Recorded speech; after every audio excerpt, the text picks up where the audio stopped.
All right, thank you all so much for joining for today's webinar on Medicare enrollment. We are very grateful to have Patrick joining us again. Patrick is the founder and principal of Re-Architect Health, a consulting firm that supports virtual and hybrid care organizations to architect and execute the infrastructure for scalable and compliant growth. His work bridges regulatory strategy, financial system configuration, and operational design, including engaging with MACs to support organizations navigating CMS's evolving telehealth and enrollment requirements. Patrick, thank you so much, and I will turn it over to you. Great, thank you, Lydia. Thank you to Krista and the CTEL team. It's good to be back again on to discuss everybody's favorite subject here, some of the evolving uh, policy regarding the evolving CMS telehealth policy around enrollment and reassignment.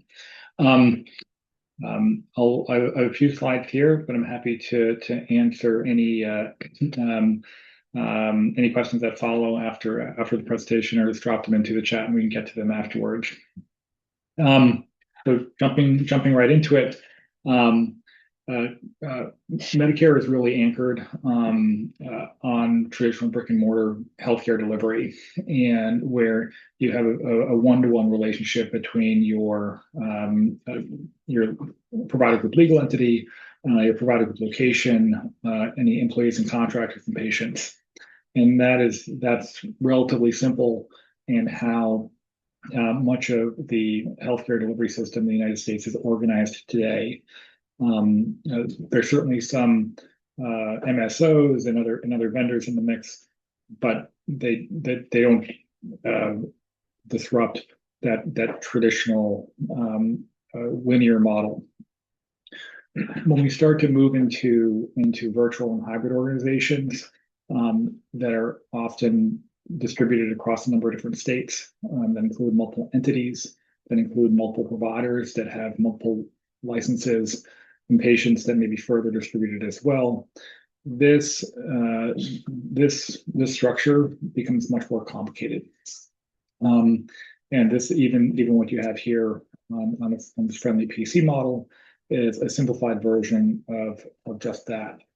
And so being able to build off of this virtual and hybrid providers, it's this foundational structure that is what creates some friction in the traditional Medicare enrollment and reassignment process.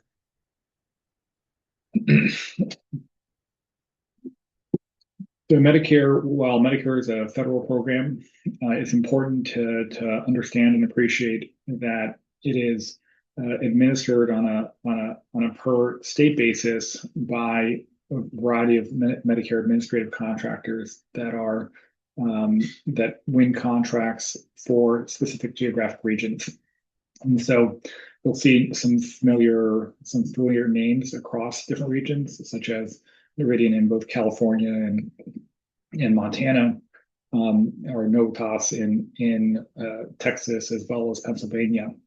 And these are the organizations that are the day-to-day contact point for providers as it relates to claim submission, as it relates to the adjudication of the Medicare benefit, and paying claims to those individual providers in those individual jurisdictions and in those individual states. So with that foundation, we jump into telehealth, both for virtual and for hybrid providers.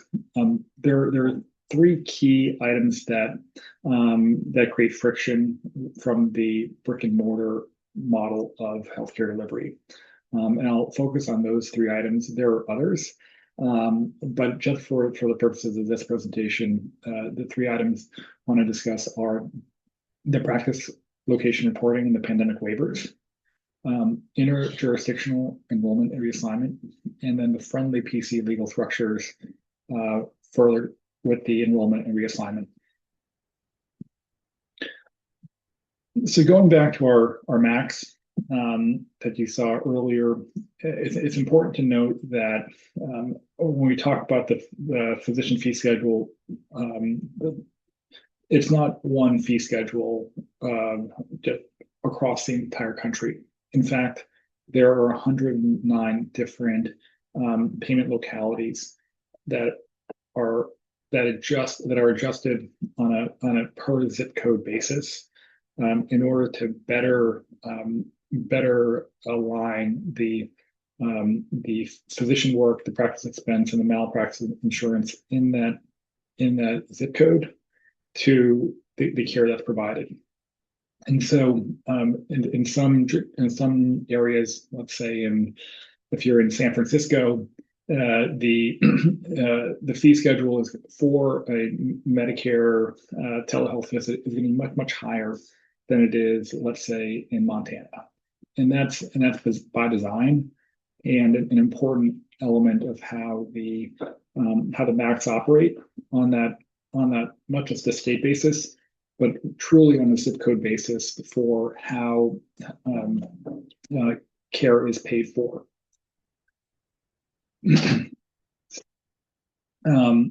And just to back up for a moment, the range for some of these payments can vary by as much as 20 or 30%. Even for the same CPT code even for the same provider that is providing care while they're in San Francisco versus when they're at a different location, perhaps let's say in Montana. So again, there are material dollars between those two. So coming back to brick and mortar, we have the enrollment process is fairly straightforward, where we have Dr. Miller in our example. Dr. Miller goes to the brick and mortar Jones Medical Group practice. So he or she will be delivering care from that physical location. That provider reassigns their benefit to the group, and that group is enrolled with the MAC for that location. In Maryland here, the MAC is going to be Novitas, and it's very, very straightforward because because the patient, because the doctor, because the group are all within that one zip code in that one region.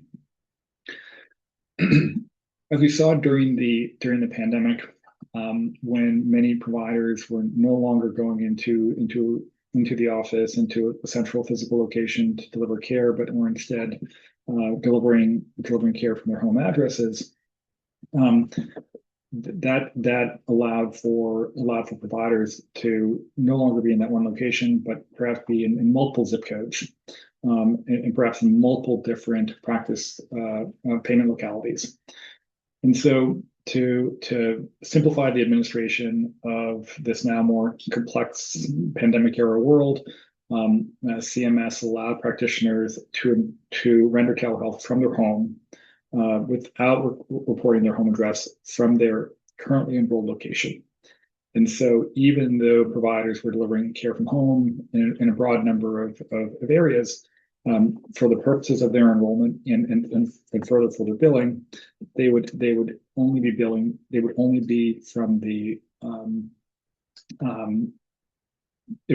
from that central location. Interestingly, a number of providers took that didn't qualify for that, were using new enrollments, would also be using that same currently enrolled location waiver, which created a little ambiguity and confusion among individual provider groups and well as the MACs as well. That waiver continued through the end of 2024, continued through the end of 2025, and it was as recently as October 31st of this year when in the physician fee schedule final rule, CMS ended the waiver and replied in very direct terms um, to some of the advocacy groups and providers and provider organizations that had commented on the proposed rule, that CMS did not believe that additional extensions were warranted, and that um, and that separate Medicare enrollments in each state in which practitioner furnishes intends to bill for Medicare services would be necessary. So this is what's created fair amount of noise for privacy concerns, for the administrative burden that it would apply to individual practices and certainly larger organizations. And I appreciate that there's a lot of advocacy with CMS and with Congress in order to revert back to that pandemic waiver policy. But that's we'll see how that plays out over the coming weeks and months. So what I'll go forward with is just how to implement this policy as it exists today in the calendar year 26 physician fee schedule final rule. So now, for these virtual and hybrid organizations that have providers that are delivering care from alternative locations, including their home addresses, each of those home addresses will need to be enrolled and listed in that group enrollment for the purposes of enrollment and billing. So whereas we only had one address before for the group, in this example, now we're going to have as many as 6 addresses, and each of these addresses are going to be on their own 855I reassignment, and then on the group enrollment, the 855B to the local MAC. This will likely increase the number of locations that a provider group or certainly a health system have to track and maintain enrolled with Medicare, and will also have collateral impact on the revenue cycle and the EMR configurations that are necessary in order to properly document and bill the claims that are being now generated from these variety of different practice locations.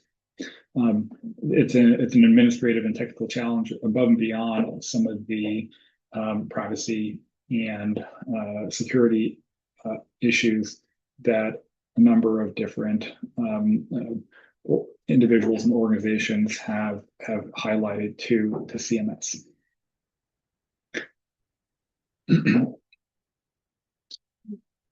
That was solely on the practice location item.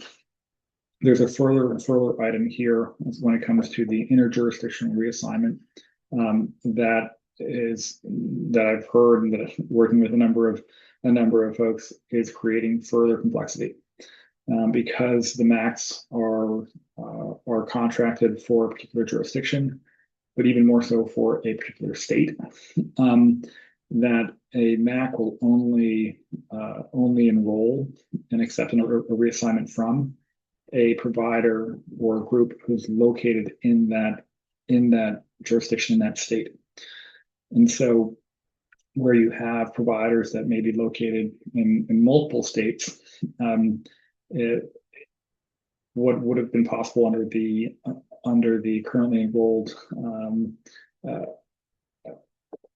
waiver during the pandemic is no longer possible, and providers that attempt to then submit a reassignment to a group in another state are getting rejected because the MAC in that state is focused exclusively on the providers and groups that are in that state, in those zip codes, going back to the payment discussion when we kicked off the presentation.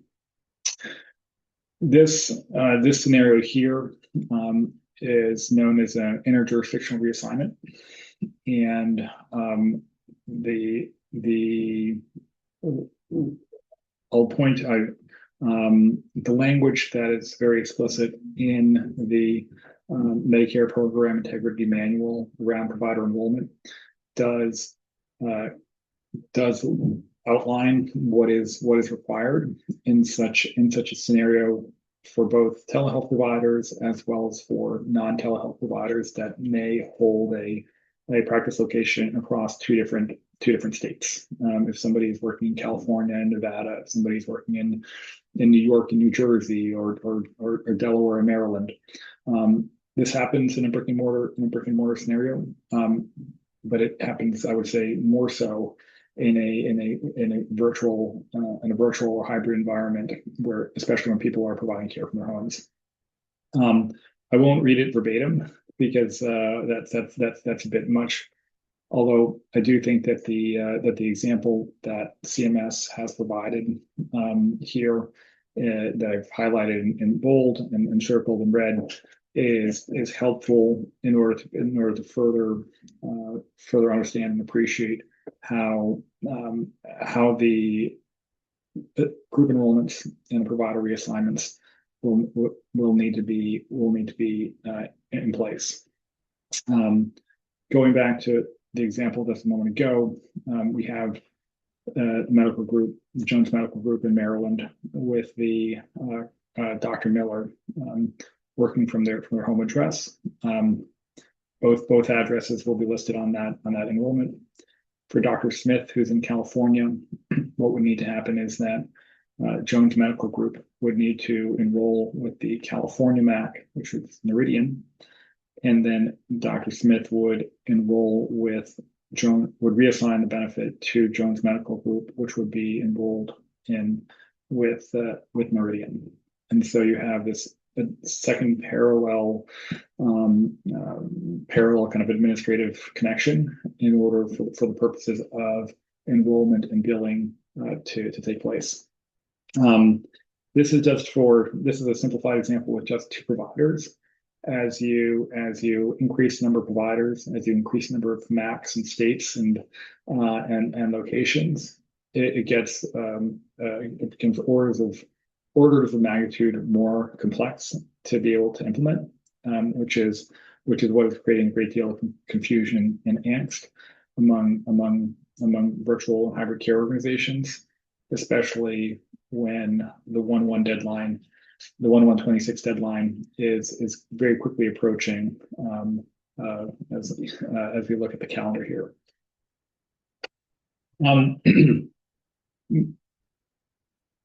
Meridian, FCSO, Novitas, a number of the MACs have begun to provide more guidance, some regulatory guidance on how to implement some of these changes, in different scenarios associated with that, with the 1/1/26 requirements. In this case here, a virtual group with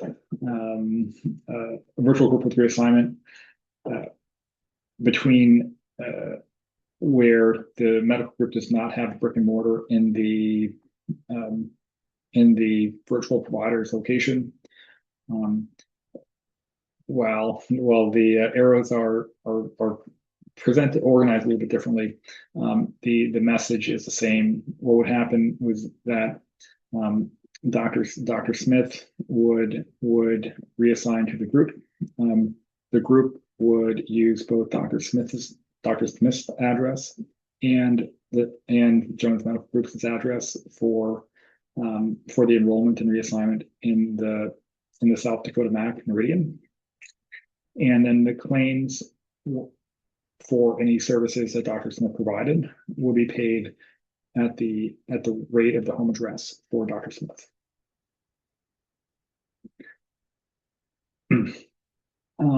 The other items that is creating some confusion and is important to highlight here, again from Meridian, is that there are a number of different errors that are common errors that are being encountered, and errors that need to be resolved to maintain compliant with Medicare enrollment and billing.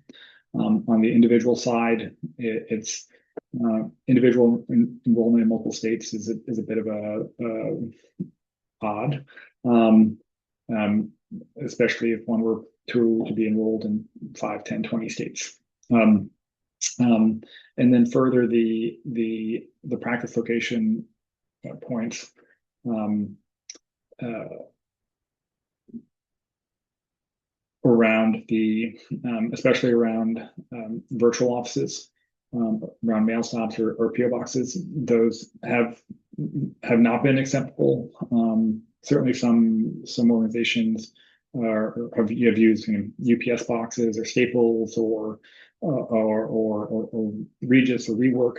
Um, the Medicare and Max are being more diligent about those practice locations, those storefronts, those mail drop sites, and um, and enforcing or deactivating some of those PTANs where they find non-compliant practice locations.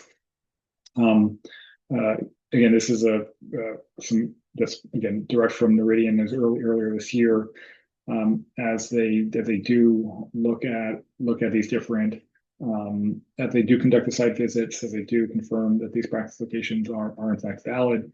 They're finding in this sample here a large number of non-compliant practice locations, and therefore kind of following up with the groups or deactivating as necessary. That's not what anybody wants, and so putting an emphasis on maintaining compliance, on implementing and executing properly is what a lot of the virtual and hybrid organizations are challenged with and implementing today. So to bring it back, what are some of the recommendations about how to go about navigating this more complex Medicare enrollment and reassignment landscape? I like to keep it simple and take a three-step approach to how to go about doing so. Um, uh, uh, to address not just the location and the interjurisdictional reassignment, but as well the friendly PC item, which we didn't touch on as much, but that's perhaps a related, but even a bit more complex. Would be firstly to diagnose, secondarily design, and thirdly to execute, educate, and monitor. Diagnose where your organization stands today, in terms of your enrollments and reassignments. You can get that information from PACOS in relatively easily. Inventory your future practice locations. Understand which are providers providing delivering telehealth from those existing locations, or are they delivering care from home addresses? Is that going to be allowed and now on a go-forward basis? Understanding where those practice locations will be, and then identifying if there's any additional privacy concerns around those locations. For home addresses, I would say yes, um, but that's again a decision for individuals and organizations. Drawing up a plan about how to go about how to, all the different steps that need to be done for at the provider level, at the group level, at the MAC level, all the various entities, TINs, NPIs, and kind of EDI connections to the various MACs. This design process is helpful in order to truly get a handle on what work needs to be done, so that you can see a patient uh, uh, compliantly can submit a claim, get paid, and just move on in your business, um, as opposed to getting tripped up. And then very much focusing on the execution, education, monitoring. Um, uh, in my work with a number of different organizations and work directly with the Macs, it's there's some growing pains here. Some people are becoming more familiar with the new requirements, and a bit of confusion. So it does um, uh, merit a conversation, to collaboratively work through requirements, and work through the timelines that are necessary for new provider enrollments and reassignments. In a lot of cases, it's going to be 40 to 60 days in order to have that processed. 40 to 60 days from today is going to be into the new year, even if the effective dates are going to be as of when the submissions are made. Revenue EMR and revenue cycle systems, those those can add a further level of complexity, but depending on what type of system that you are and what type of work you might need to do internally or with your EMR or revenue cycle vendor and partner. And then this is it's complicated, and so supporting education broader team about how to go about implementing and kind of reinforcing these new policies is helpful for in this instance and across the all the requirements for billing payers generally. Traditional Medicare, of course, being one of the largest payers for many providers. And then supporting those compliance efforts with ongoing monitoring, ongoing kind of revision of the policies and procedures, training, monitoring, audits as necessary, and then monitoring those claims and denials, and being proactive about how to go about working through that. It's it's complicated to put it mildly, but it's an area where I've done a fair amount of work of late, in order to support a number of virtual hybrid providers as they build these new technology enabled models of care. And so I put my contact information here if there are particular questions around how to around your own kind of Medicare enrollment and reassignment challenges. And so with that, I'll kind of open it up to any questions that from the group here.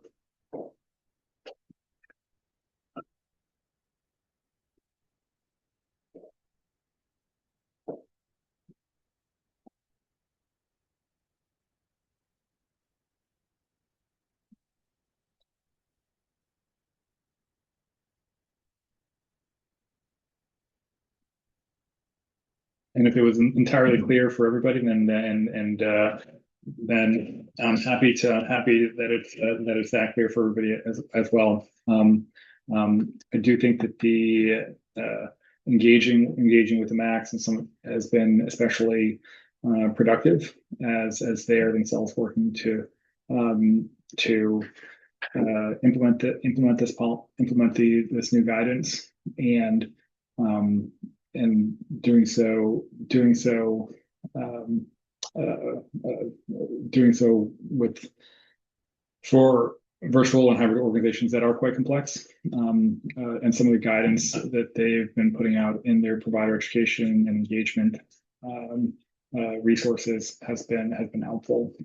Um, um, any uh, Lydia or Krista, any questions from the group?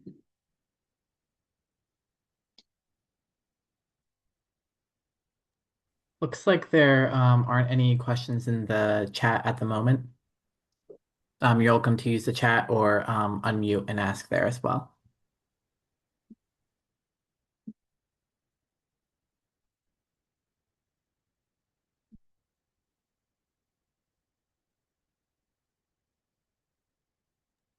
Looks like we have one from Arlene Kozar asking if an organization bills for contracted physicians, do we need to make sure they are not performing services from their home? And if so, do we need to report their home address?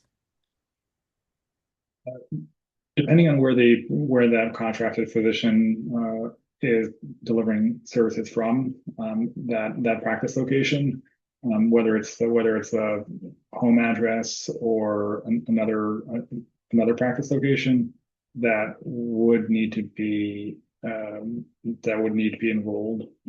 to the with Medicare, and reassigned to the group if you so choose.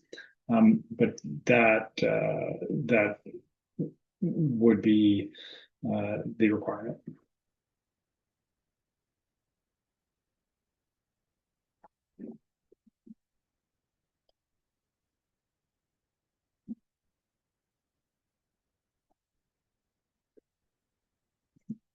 For the benefit of this group, because I didn't put too many slides on it. When we have the friendly PC structure with multiple PC entities, that that element creates further nuance, if only because a single provider may be delivering care on behalf of a number of different entities, depending on the location of the patient. And so that those multiple entities, based on location of the patient, would potentially need to be enrolled in that state MAC, for the purposes of billing, submitting a claim and billing Medicare. So, and whereas some of the examples I provided were very linear with a single group entity, when you add the friendly PC with multiple group entities, we have 4, 5, 6, what have you, depending on your own organization and operations, that can create a further level of complexity to that single provider, and the further revenue cycle and EMR systems that you may be using in order to support that provider in delivery um, of traditional of services to traditional Medicare beneficiaries.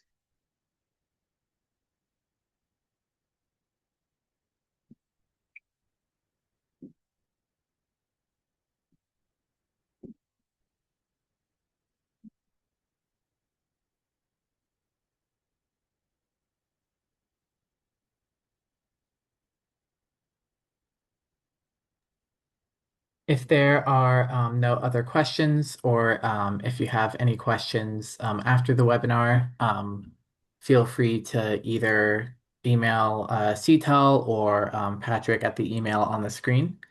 This webinar this webinar has been recorded and will be uploaded to our webinar library afterwards.